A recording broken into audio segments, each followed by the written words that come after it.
Kita merasa memang ada keperluan karena kita pengen grow bigger sama more stabilized juga.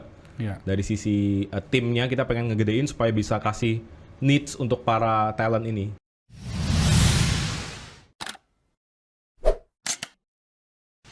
Semangat pagi Sobat Sukses. Pada hari yang istimewa ini saya akan podcast bersama dengan generasi Z yang luar biasa. Siapakah dia? Dia adalah Jehian Panangian Sijabat. Betul. Wah, luar biasa sekali. Selamat ini. siang Pak Herman. Ini saya baru ketemu ya. Ini acara Idea Cloud ya. Betul. Tapi saya sangat tertarik dengan dengan kisah-kisah dari Jehian ya yang luar biasa. Terima Nah, kasih Pak. sebelumnya saya ingin tahu nih, Jehian ini papa mama memang seorang pengusaha. Bukan. Wow. Mama bukan pengusaha. Mama ibu rumah tangga. Papaku penginjil. Wow. Iya, misionaris. Oke.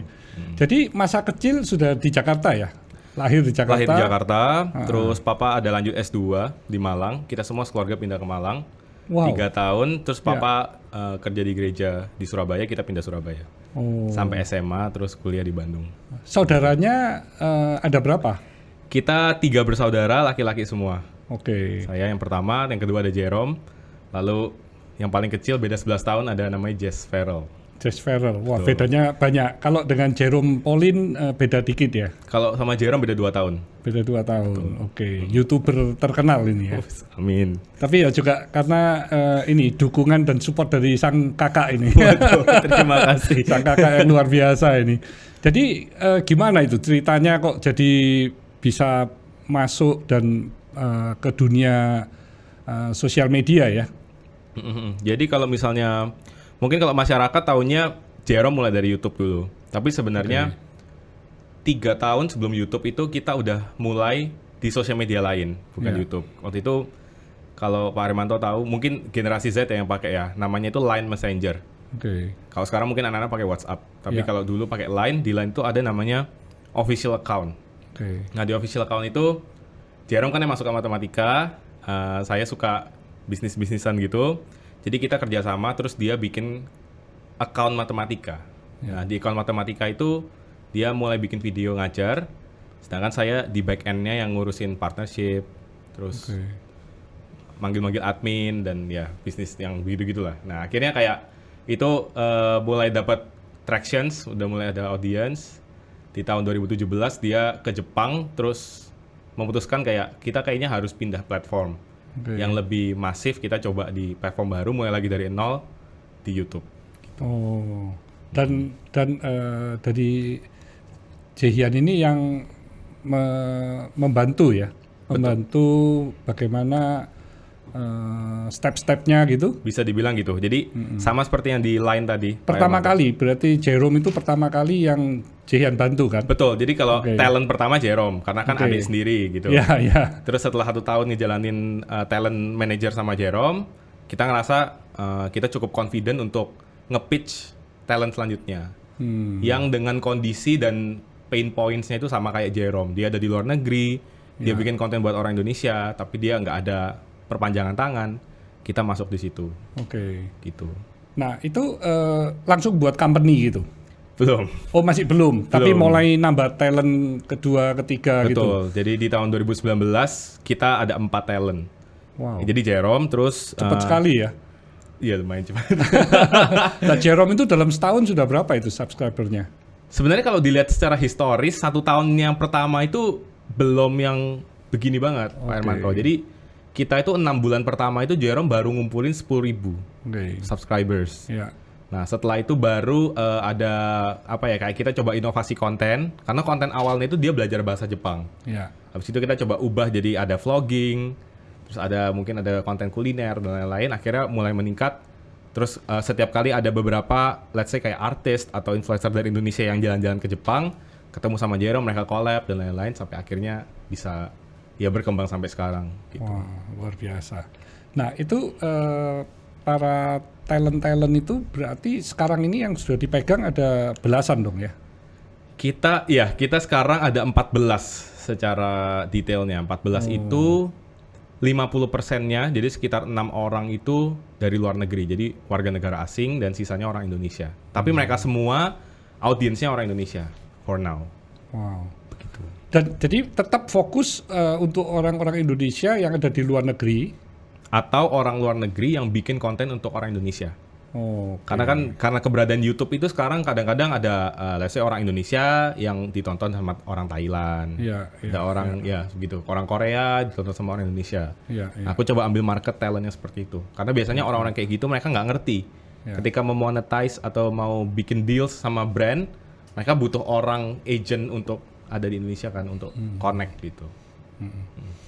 Jadi ini pandemi ini malah sebuah peluang ya bagi Betul. Jaehyun ini malah sebuah peluang kan karena memang lokasinya berbeda dan sekarang semua orang kan menggunakan teknologi untuk berkomunikasi ya. Betul sekali. Jadi emang kita ngerasa juga sih memang secara marketing expense company itu banyak yang di convert jadi digital. Ya, Jadi ya puji Tuhan.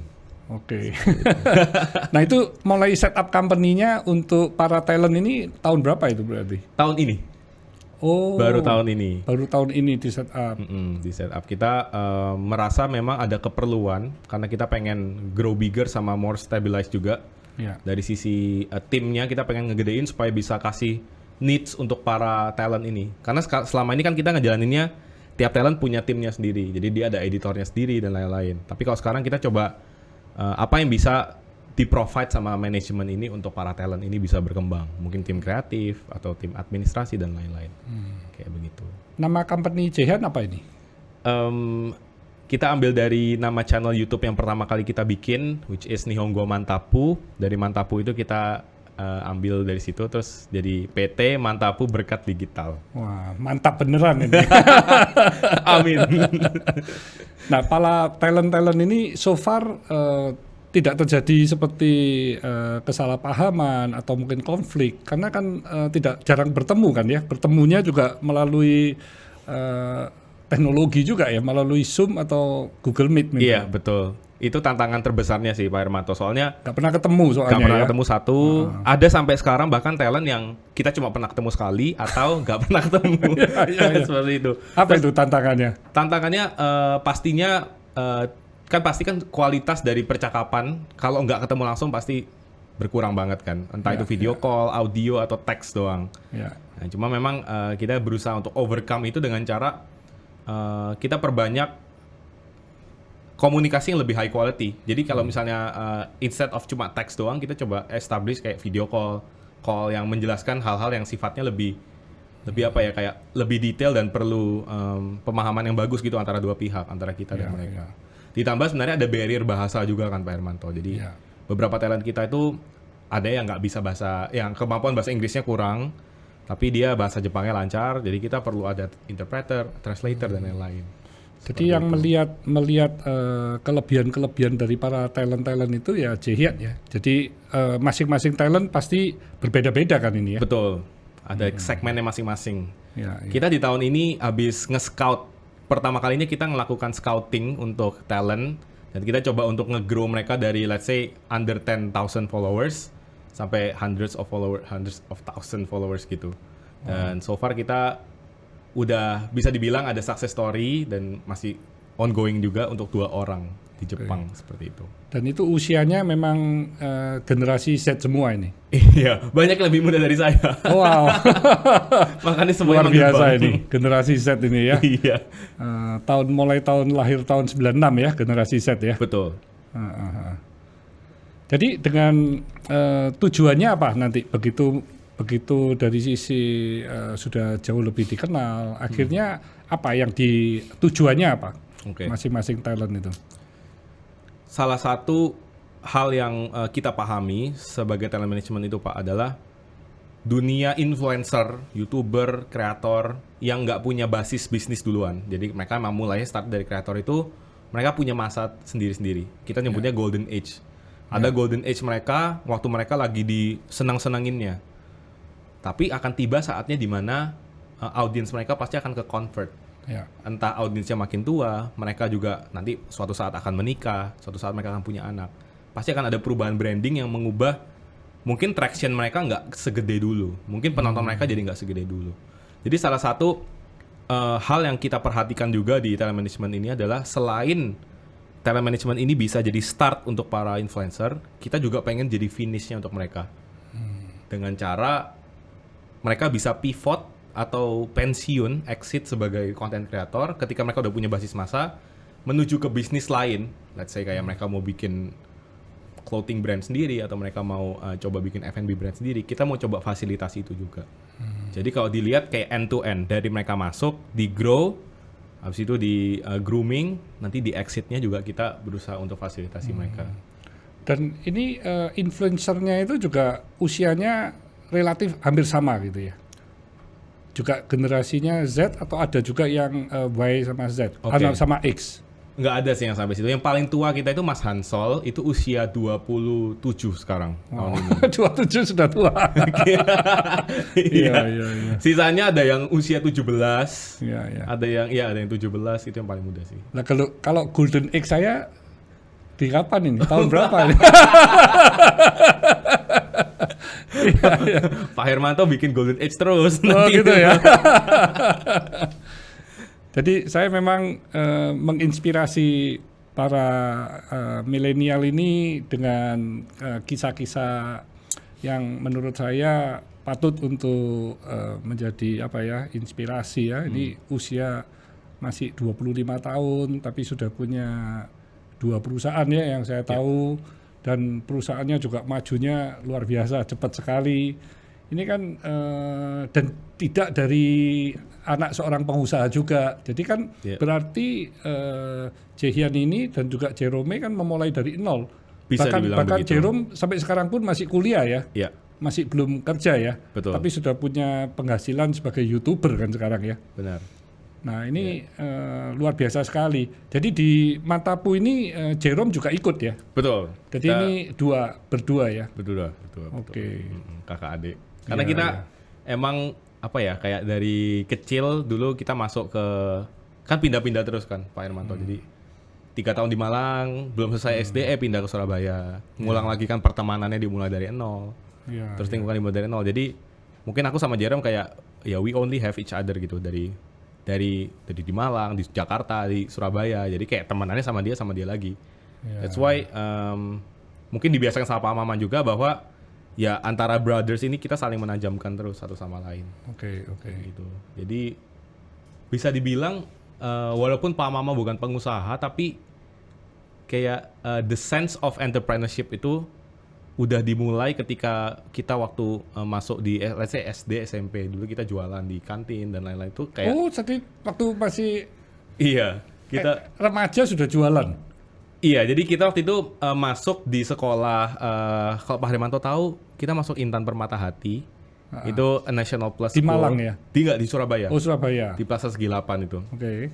Itu sebenarnya uang sekolahnya Pak Mama nggak mampu bayar. Cuma waktu itu mereka memang ada beasiswa untuk anak pendeta, jadi kita masuk di situ. Cuma pasti dari segi social life kan, aku ditantang di situ. Mamaku bilang bahwa ya this is gonna be something yang sifatnya kalian harus bisa bertahan di situ, karena teman-teman kalian dari status ekonomi yang berbeda dan lain-lain, kalian harus coba gimana belajar sebanyak-banyaknya dari mereka, tapi nggak boleh jadi ciut gitu, bahwa ya kita sama-sama murid di sini dan lain-lain. Akhirnya one of the way mungkin ya dari pertemanan dan lain-lain, akhirnya salah satu bentuknya adalah kita jualan. Gitu. Jualan apa waktu itu? Banyak banget. Waktu SD aku paling ingat itu, jadi kalau kita... SD sudah mulai jualan? Aku SD kelas 5, Jerome SD kelas 3. Kita waktu itu kayak kalau keluarga besar kan di Jakarta, jadi kalau kita ke Jakarta, terus kita pergi ke Mangga 2, terus kita beli, apa nih barang-barang yang kira-kira teman suka, misalnya kayak penghapus yang warna-warni, laser, mainan gitu, kartu, apa, terus kita bawa ke Surabaya, terus kita jualan di kelas. Gitu. Terus waktu SMP kita ngambil susu dari supplier, habis itu kita jual di kantin, nitip ke guru, ada yang punya kantin kita titip kayak Miss Hilda boleh nitip gak, nanti hasilnya dibagi-bagi kayak gitu-gitu.